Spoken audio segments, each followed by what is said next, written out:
Saudara, terkait penolakan perawat di Sukoharjo, Jawa Tengah, Gubernur Jawa Tengah Ganjar Pranowo segera menghubungi perawat yang diusir oleh pemilik rumah indekos. Tak hanya itu, Ganjar juga sudah meminta klarifikasi dari pemilik indekos.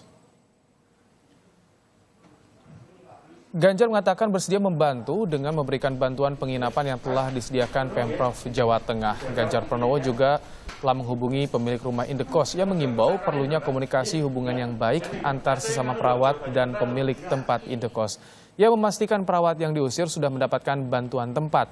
Selain itu, Ganjar juga mengimbau pada masyarakat untuk lebih peduli kepada tenaga kesehatan. Ya, saya kan sebagai istri harus bagaimana, Pak? Padahal suami saya sudah saya jelaskan, wong saya ini juga bidan, saya ngerti gitu. Jadi ya faktanya sudah diusir begitu, faktanya bukan diusir, faktanya sudah pergi gitu ya. Diusir atau enggak saya enggak tahu persepsinya. Terus kemudian saya jelaskan itu. Saya hanya sampaikan, Bu, kalau jenengan bidan, suatu ketika jenengan nulungi orang melahirkan, wong babaran begitu. Terus kemudian ternyata yang babaran itu maaf, umpama dia OTG, dan kemudian ibu tertular, apa ibu mau disingkirkan begini? Ya, dibuang dari masyarakat, kan nggak enak, nangis geru-geru malah ibunya. Jadi saya juga ya mungkin itu perlu komunikasi aja dengan baik sih ya kepada semuanya. Tapi alhamdulillah Pak Dirutnya Pak Wahyu cepat banget menyampaikan, dan kalau nggak salah ini malah sudah sampai ke Dewan Etik di Ikatan Bidan dan Persatuan. Wali Kota Solo, Jawa Tengah FX Hadi Rudiatmo meminta agar tidak ada lagi penolakan terhadap tenaga kesehatan. Terkait dengan pengusiran 3 perawat dari tempat indekos, Wali Kota akan meminta perawat ini untuk melapor ke polisi. Sementara Pemkot Solo akan menyediakan tempat tinggal bagi tenaga kesehatan. Mau banyak, di Priok Suhartan ada, di KM itu juga bisa, itu ruangan-ruangan itu banyak, itu nanti bisa dikasih AC. Jadi tenaga medis ini perlu dihargai, dihormati lah. Karena mereka bekerja tidak mengenal waktu, pagi, siang, sore, malam, itu terus-menerus sip itu dilakukan. Nah, sehingga kalau ada yang penolakan, takut terpapar virus corona itu tidak paham betul tentang apa atau virus corona itu. Katanya saya dengar-dengar yang menolak itu seorang bidan. Nah, ini perlu diproses menurut saya. Nanti akan saya laporkan kepada pihak. Saya minta untuk perawat tersebut yang ditolak kosnya, diusir dari sana, saya minta untuk melaporkan yang usir itu siapa dan sebagainya.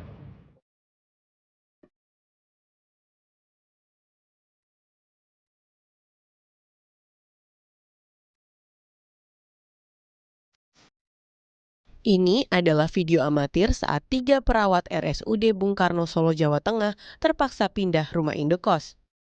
Ketiganya pindah karena diusir pemilik rumah indekos. Pemilik rumah indekos takut ketiga perawat ini bisa menularkan virus corona di lingkungan rumah indekos. Video ini pun viral di media sosial dan menjadi perbincangan warganet dan masyarakat.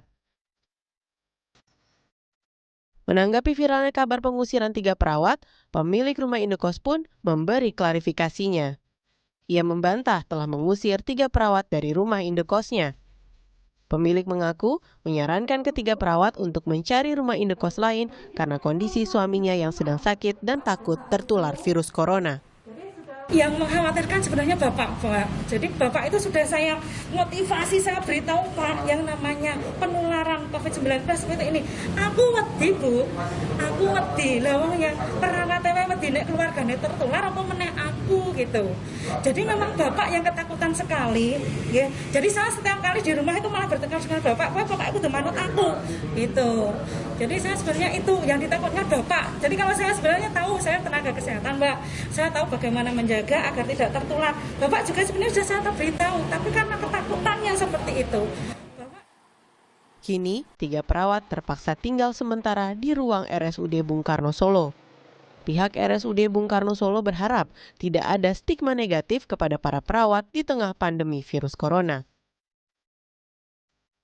Nani Hasuti, Kompas TV, Sukoharjo, Jawa Tengah.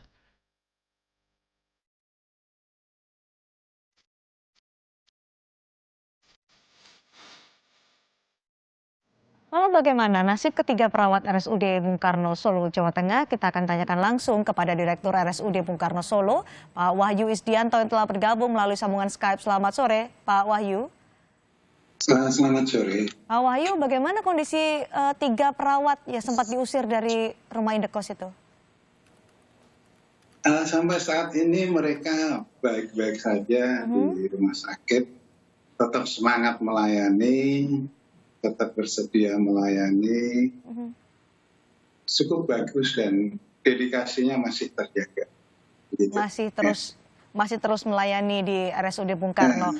Apakah Betul. 3 perawat ini mereka merawat pasien COVID-19 di RSUD Bung Karno atau tidak berhubungan langsung dengan pasien COVID-19?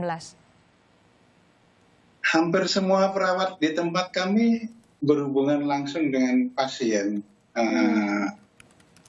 di rumah sakit, karena kebetulan memang jumlah perawat kami itu minimal ya, pas ya, dikatakan kami memang melayani dengan kemampuan maksimal kami, dengan jumlah perawat, dokter, dan tenaga yang lain sesuai kemampuan kami. Termasuk 3 perawat ini berarti ya? Termasuk 3, ini ya, termasuk 3 perawat. Apa yang disampaikan oleh 3 perawat ini kepada manajemen rumah sakit ketika mereka diusir dari rumah indekos? Sebetulnya begini, mereka Jumat pagi itu mereka diberitahu oleh pemilik kos untuk pindah tempat, kemudian mereka lapor kepada kepala unitnya. Kebetulan kepala unitnya dokter kebidanan memerintahkan lapor ke manajemen, dan kami mengambil langkah, sudah siapkan ruang yang sudah kita rencanakan untuk kejadian-kejadian seperti ini, dan jemput, kita bantu teman-teman kita yang dari kosnya, kita jemput untuk ambil barang-barangnya dan sebagainya, sekaligus kami memberikan penjelasan kepada pemilik kos, karena kami juga mengutus cuti manajer kami dan salah satu kepala keperawatan kami. Oke, apa yang dijelaskan kepada pemilik indekos itu oleh manajemen rumah sakit, Pak? Maunya menjelaskan prosedur yang kami lakukan, tapi pemilik kos tidak bisa menemui. Kenapa? Tidak bisa apa, Pak? Tidak bisa menemui, tidak menemui. Tidak mau menemui? Saya tidak tahu apakah tidak ada atau tidak mau, itu hal lain ya. Jadi belum sempat menjelaskan prosedur-prosedur yang dilalui oleh perawat rumah sakit maupun tenaga medis rumah sakit Bung Karno Solo kepada pemilik indekos ya? Belum sempat itu dijelaskan? Iya, belum sempat. Tapi memang karena sudah disuruh pindah, kami putuskan kita jemput dan kita tempatkan di rumah sakit. Gitu. 3 perawat yang diusir oleh pemilik indekos ini apakah berasal dari rumah kos yang sama atau rumah kos yang berbeda, Pak Wahyu? Sama. Satu rumah kos. Satu rumah kos. Kan sempat dinyatakan tadi dalam berita sebelumnya bahwa pemilik indekos itu khawatir akan tertular, khawatir terhadap resiko-resiko jika masih menampung mereka. Sebenarnya yang perlu diketahui oleh publik terkait dengan tenaga medis, terutama mereka yang bersinggungan langsung dengan pasien itu seperti apa, Pak? Untuk pembelajaran publik tentunya. Iya, saya setuju sebetulnya memang kejadian ini harus menjadi pembelajaran masyarakat. Jangan takut kepada perawat atau dokter atau siapapun tenaga rumah sakit yang melakukan pelayanan corona di rumah sakit. Karena hampir semua rumah sakit itu punya standar operasional prosedur yang kita lakukan, yang kita susun untuk keselamatan perawat itu, keselamatan lingkungannya, dan juga keselamatan pasien. Selain SOP, kita juga ketat untuk penggunaan APD, alat pelindung diri itu, di mana di area isolasi, area merah dia harus pakai ini, area kuning dia harus pakai ini, area hijau pakai ini, ada prosedurnya semua. Ya. SOP-nya seperti apa Pak supaya masyarakat lebih paham SOP dari tenaga medis setelah meninggalkan rumah sakit kembali ke tempat tinggal mereka, berbaur lagi bersama masyarakat di sana?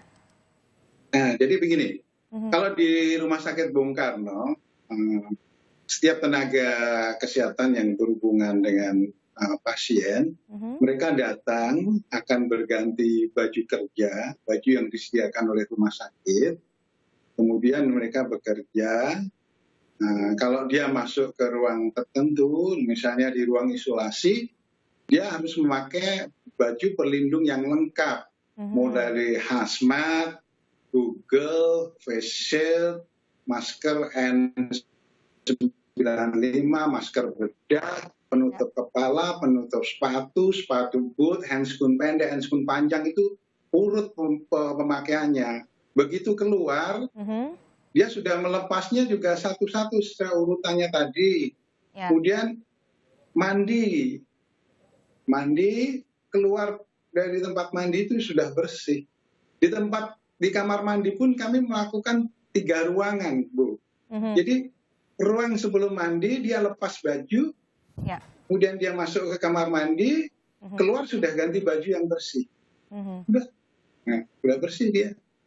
Sudah bersih, aman artinya. Begitu. Tapi kan dikhawatirkan, yang dikhawatirkan kan kalau ada OTG dan termasuk OTG dalam para perawat ini yang dikhawatirkan oleh publik dan juga mungkin orang-orang yang ada di sekitar tempat tinggal perawat ini. Bagaimana Anda bisa menjelaskan kekhawatiran ini atau menjawab kekhawatiran ini? Setuju, yang paling kita takutkan memang OTG ya. Tetapi upaya-upaya kita mencegah penularan infeksi itu kan suatu upaya maksimum yang kita lakukan. Tidak menjamin 100%, itu upaya maksimum sebisa mungkin 100%. Nah, karena kasus OTG ini kan sudah ada protokol yang lain. Lakukan physical distancing, lakukan etika batuk, lakukan cuci tangan. Nah, pakailah masker, gitu. Itu yang harus dilakukan. Itu menghindari OTG. Karena gini, ini COVID Corona ini adalah penularannya melalui community setting. Berbeda dengan penyakit lain yang hospital setting. Satu-satunya jalan adalah perlakuan komunitas yang baik. Baik, pemahaman seperti ini yang harus disampaikan, dikomunikasikan kepada publik agar tidak ada lagi penolakan terhadap tenaga medis. Terima kasih Pak Wahyu atas pemahaman yang disampaikan melalui kami di Kompas Petang hari ini. Terima kasih, selamat sore Pak Wahyu.